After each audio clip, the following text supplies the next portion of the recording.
ambitious goals that the European Union has set itself for 2030. At the heart, at the core of that, is putting a price on carbon emissions. Today, that price is at a not insignificant 90 to 100 euros per ton. And that provides the basis for the whole concept. Now, since Fit for 55 was launched a couple of years ago, better for worse mostly, things have changed considerably. Last year, we had an explosion of energy prices, which went up 5 to 10 times.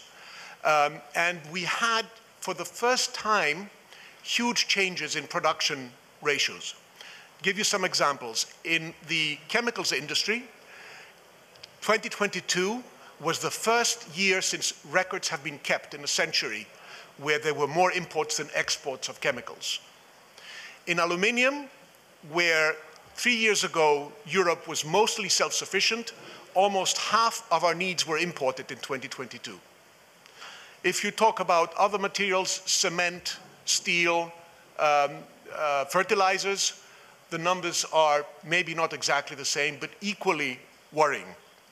And despite the fact that in early 2023, we have returned to a kind of normalcy, energy prices remain quite elevated, and more importantly, it seems that Europe has a structural energy cost disadvantage that will last several years. No matter how quickly we move to green energy, this structural disadvantage is not going to disappear for several years. And then there are problems added to that. America launched last year the misnamed Inflation Reduction Act, which basically says something like, we as the US cannot politically put a price on carbon, so we cannot have a whip to whip everything to shape. Instead, we will offer huge carrots, huge incentives.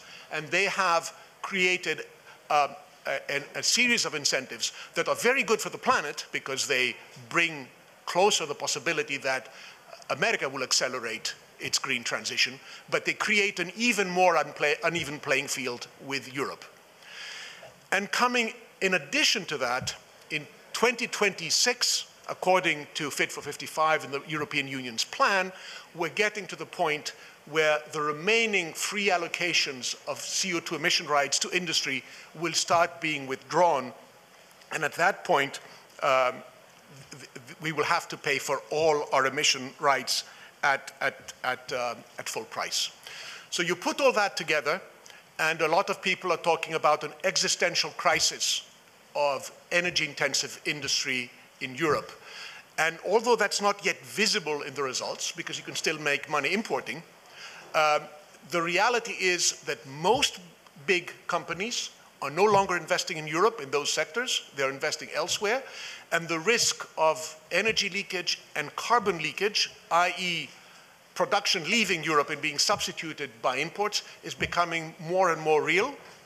And the problem is not only that Europe will lose jobs and vitality, we're not doing any good for the environment either, because it's the same products mostly being imported, often with less stringent environmental conditions.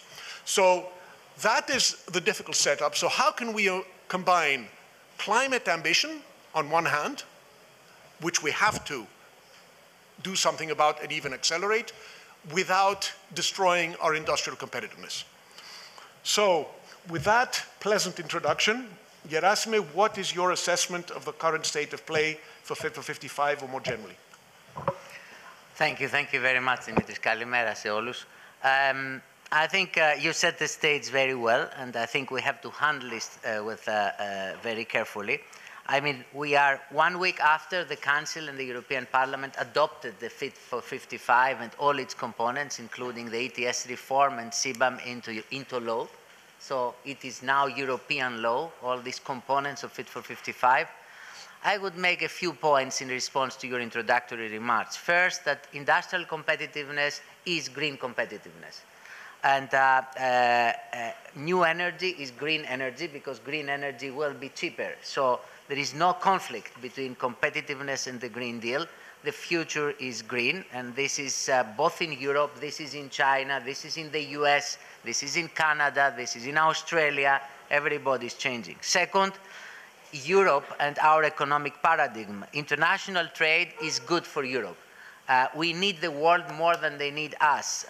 International growth is good for Europe. And EU regulation is the instrument that we have at our hands in order to do these things. So we need the Green Deal. We need to successfully implement it. And there is, since the war, there is the new concept that it is entering our economic paradigm. It is the notion of economic security. Economic security is not economic nationalization or so. Economic security, this is a new element on which we didn't pay enough attention in the past, and we need to carefully go about this. That's why I had the Critical Material Act or so. So we need to pay some attention to this. I think carbon leakage, we think that we set a policy with CBAM by which we will give the example, and as with free allowances, we had dealt with carbon leakage in the past in a quite efficient way, but with the risks on the WTO front, we had almost trade wars because of that on steel or so. So with CBAM, we have an instrument and a tool that we are developing together with industry in order to come to an equally good result for our industry. We can come back to the IRA and the Zero Industry Act later. Let's focus on CBAM, because I think it is also the core of your work currently in Brussels. When I talk to industrialists around Europe, CBAM gets a very mixed review. Most people recognize that we cannot live without it in a situation where we have to buy all our emission rights. Many of the energy-intensive industries would be dead without it.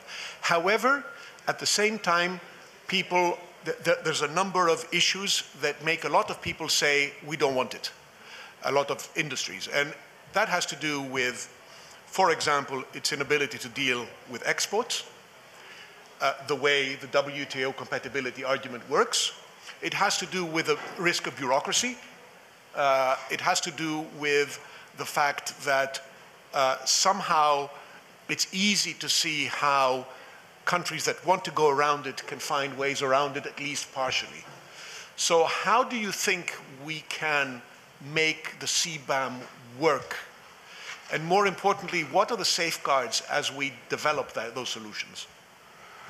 Yeah, that's important. Unfortunately, you cannot get rid of it. So we are the best thing that you have in an unstable world, and I think it's well designed. I mean, first, we proposed CBAM in July 2021 with industry together, and in fact we heard from the industry and the request from the industry not to include indirect emissions in the last quarter. We were ready to do it, and because of the industry we didn't include it. And I think what the Council and the Parliament adopted, it's 90% of what we proposed, so it is, shows that we were quite picturing it right. I think what is important is that CBAM does not enter into force until 2026. And this partnership with industry has to continue. We have to work with the cement sector, the aluminum sector, the steel sector, to work together in the next 3 years, 2.5, 3 years, to make sure that we calibrate it appropriately.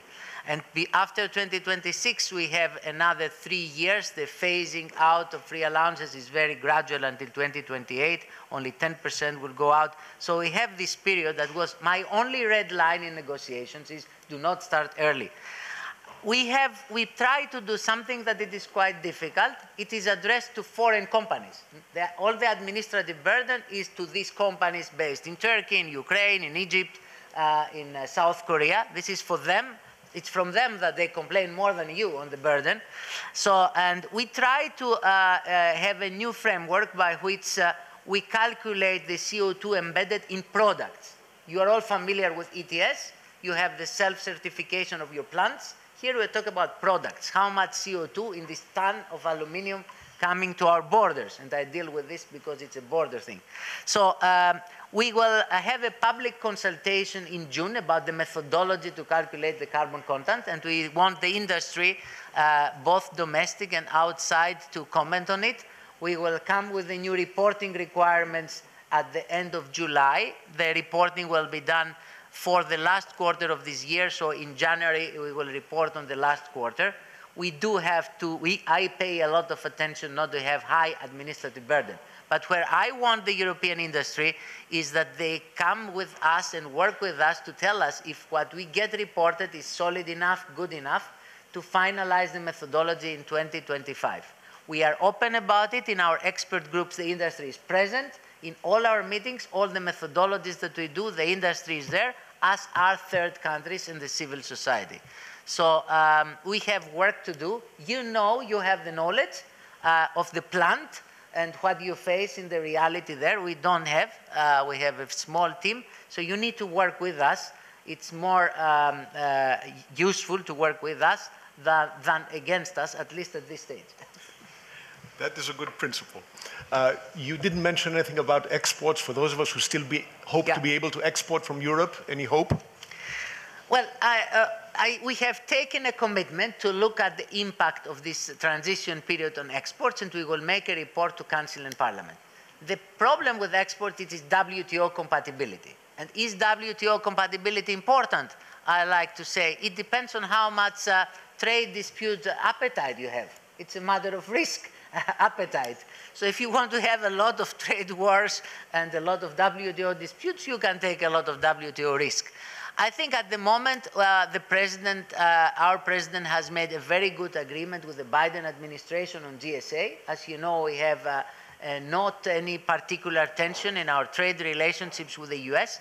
We are working very much now with the US. We are negotiating because the methodological issues of carbon content are very close to this GSA discussions that we have. There will be an agreement with the US in October. It's very delicate because the US wants to exclude China. We don't want to exclude China. So we have time by 2025 to look with serenity and objectively on what is happening with exports. And if there is something we can do, I promise you we will do it. And we have made the commitment to the Parliament and to you. We're hoping to have that same serenity. We don't have it yet. In IRA, I mean, you keep talking about these billions that the Americans are giving to the industry. We give 172 billion per year. Whatever you do, EU level, member states level, we give more subsidies. So the money is not the only solution to the problems, throwing more money. But nevertheless, we do give a lot of money, a lot of state aid, a huge innovation fund, 40 million allowances specific for the CBAM sectors to finance innovation. I hear a lot of positive signals here in Delphi about moving to innovative solutions, carbon storage, a lot of renewable projects here. That is the future. We need to move fast, and Europe will be there to help you. Bigger modernization fund, bigger innovation fund, ring fencing for CBAM. There will be a lot, but we need to not have any inertia to change. There will be a lot of change ahead of us. One last question before we summarize. Europe is only 7% of global emissions, and the whole point is not just for Europe to succeed, the world must succeed, otherwise we've done nothing. And unfortunately, it's becoming more and more difficult for the world to cooperate on climate for a number of reasons.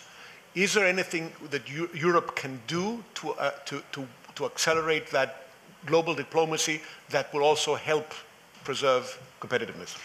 You are correct. I mean, our policy is that we need to lead by example, and we need to have the technologies which we will export, you know, for this. But we have a tough time. We have, the world is not a G7 world anymore.